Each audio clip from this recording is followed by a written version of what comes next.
Okay, disclaimer for the YouTube overlords. Nothing in this video is illegal. Everything in this video is being done in a safe location like a shooting range where everything is in a controlled environment. I am a trained professional. All the magazines are 10 rounds or less because of the nature of this video being in California.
Okay, so I am finally getting around to reviewing the Brownell's BRN180. This is the Generation 2 model. There's some slight differences. This one is chambered in 5.56. Actually, it's chambered in 223 Wild, and it is the 10.5-inch version. I've had this gun for, probably 2 years, maybe a year and a half, and I've shot at least 2,000 rounds. I would say we're getting close to 3, but I wouldn't say necessarily that we're at 3,000 rounds for sure. I've had this in a variety of configurations with various different braces on various different lowers.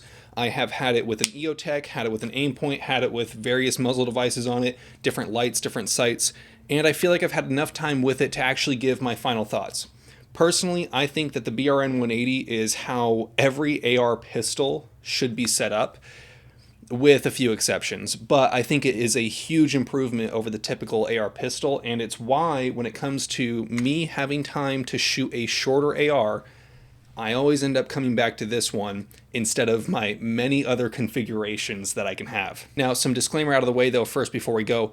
This upper, I forgot. I've had this upper for so long, I had to go look before I recorded this. This upper was actually sent to me by Brownell's for free, but I have put over 2,000 rounds through this gun specifically. I've used a variety of different configurations. Everything else was paid for, but the upper receiver itself was sent to me. So do with that information as you will when it comes to you determining, do I trust this review? Do I think that it was cherry picked? Some quick features about this. This is a piston driven AR-15. It is not a traditional direct gas impingement AR-15 upper. So what's cool about it is it does not need the buffer tube, so it folds.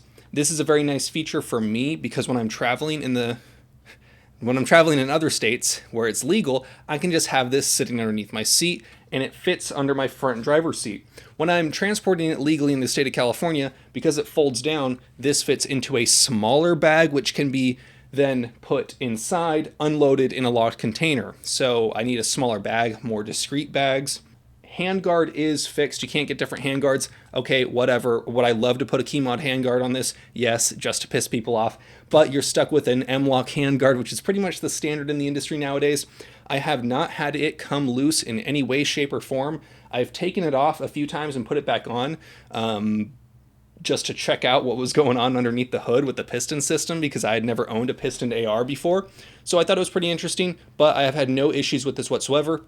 It originally comes with like a 3-prong flash hider that has a jam nut on it.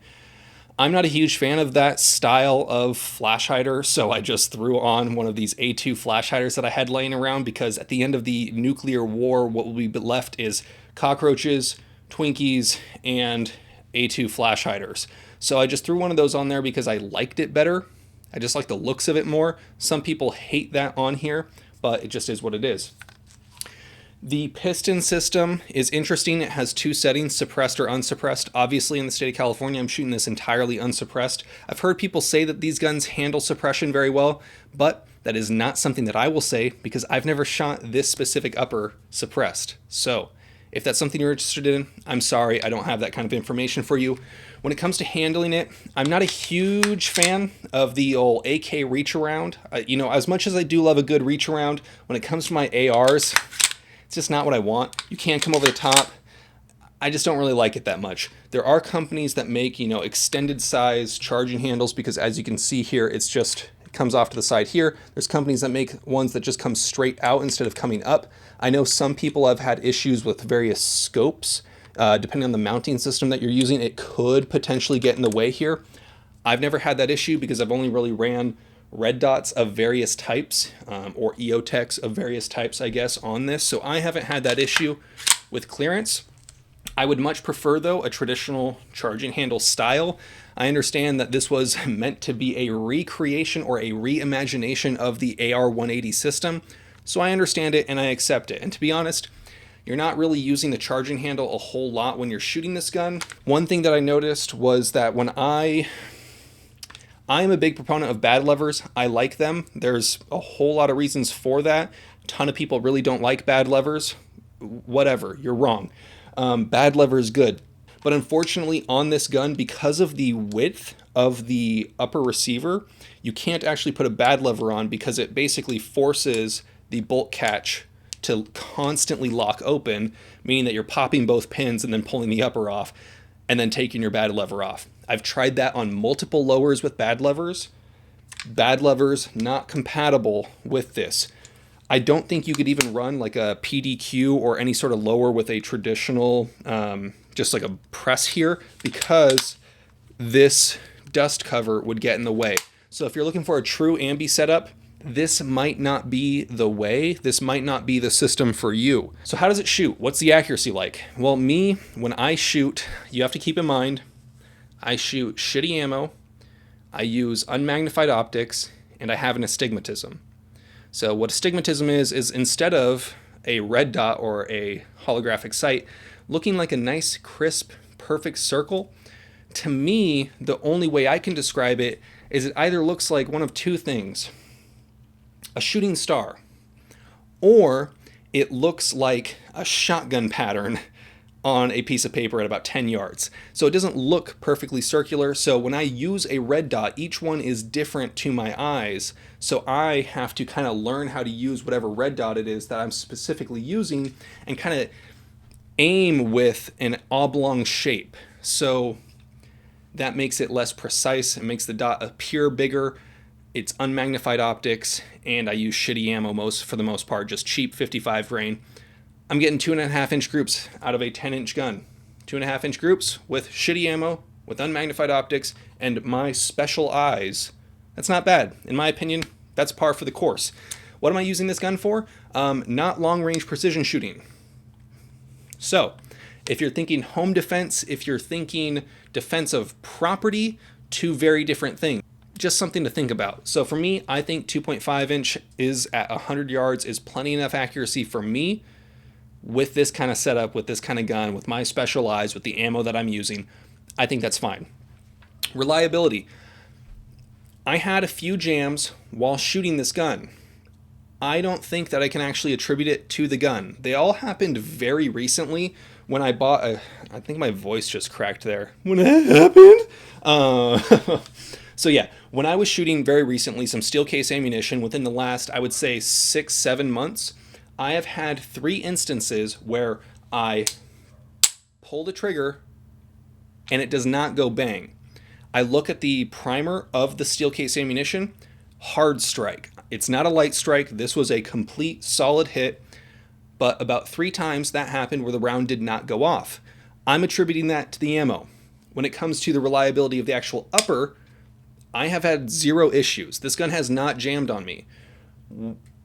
I cannot find a fault in this gun when it comes to reliability for my use case while I've been using it.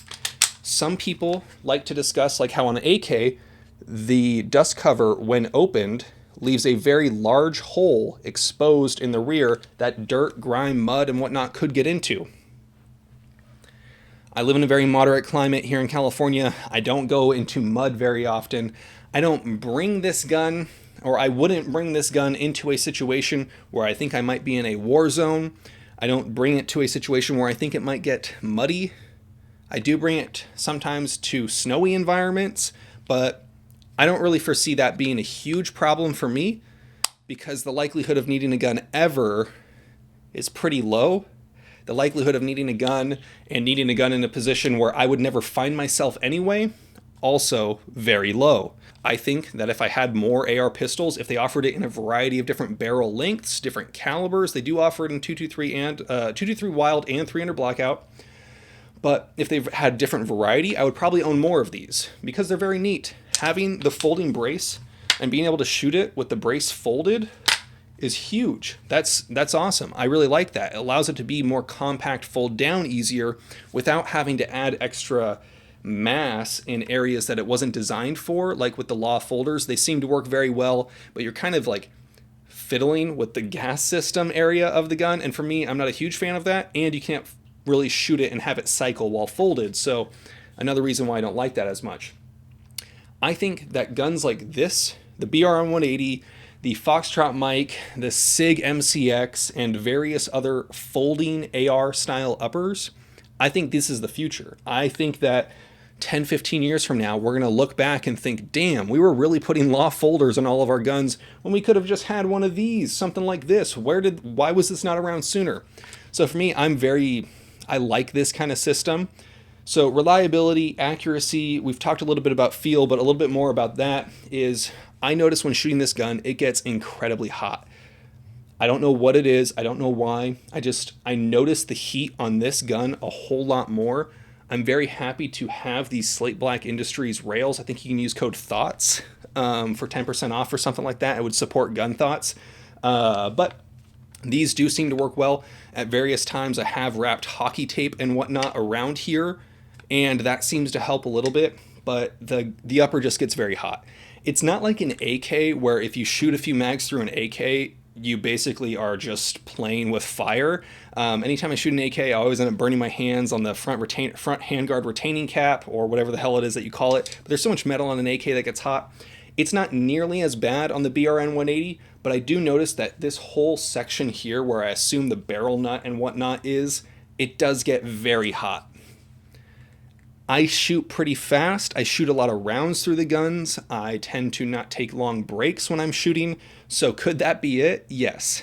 I haven't seen a whole lot of people complain about heat, but something to keep in mind is most people on the internet, when they post a photo of their gun, they don't actually shoot very often. So there's not always the best information out there when it comes to how good is it actually, but typically people do post about stuff when it's bad. So just something to keep in mind when you're crowdsourcing reviews on the internet. The recoil impulse of it, when it comes to feel, it's pretty good. I have shot several softer shooting short barrel ARs that are direct gas impingement. Is it super overgassed like some of the guns that I've shot that are similar length? No. This is not the most overgassed, but it's not the least overgassed. I shoot it on the unsuppressed setting. When I shoot it with steel case, it's pretty nice and sweet. When I shoot it with full power brass, you definitely notice a difference. Is it uncontrollable? No. There's something about so this is just my feelings based on how I shoot, how my body is kind of set up, and how when I'm standing and shooting the gun, when I pull the trigger, it recoils up pretty sharp, but it also comes back down very quickly. And I'm not using a muzzle brake, just a A2 flash hider. It does have a little bit of compensation based on the ports being closed on the bottom, but when I shoot, it almost feels like it's like hard and up, but it's right back down so quickly that I never really have that much of an issue making quick follow-up shots. So for me, I think that the way this gun handles, feels, shoots, accuracy, reliability, I think it's all a plus. I really do like the BRN180, especially the short ones. If I was going to be building more pistols in the future, I would absolutely be using a BRN180. But then you kind of get into the realm of, because there's so few options to actually go with them, you can basically, if you want a short one, you can get a 300 Blackout in 10.5 or a 223 Wild in a 10.5. Okay, you have two different ones. That's it. That's kind of your only options. Do you need to be stockpiling ARs that are very similar? No. Do you need to be stockpiling ARs at all? I mean, probably not. Maybe just one and done. Have one good gun, maybe two good guns that do a lot. I don't know. That's a topic for another day. Since I'm in the state of California AR pistols are very hard to get. They are very hard to come by. Would I recommend getting an AR pistol and setting it up in a way that wouldn't allow you to just slap different upper receivers on it because of the pistol brace? I don't know. That's something that you kind of have to decide for yourself. I personally think that if I were only to own one AR pistol, it would be set up exactly the way this one is here. There's not anything that a traditional AR-15 does for me, in my opinion, with similar barrel length and specs, similar price point. There's not much out there that would do anything that this gun does and do it better than this gun does. So for me, I think that this is the way to go. It's a perfectly reliable gun, very easy to handle, and I like it. So this has been my review of the BRN180. If you're interested in more content like this, be sure to like, subscribe, all that business. I appreciate everyone's support. This has been a long time coming. Hopefully I'll have a Bushmaster review out soon and then the PSA AK out soon. Got a lot of guns that I need to review. Some of them might be just more first impressions, fun day out in the range kind of stuff. So if you're into that, let me know down below. You guys know the drill. Have fun, be safe, stay dangerous. Peace.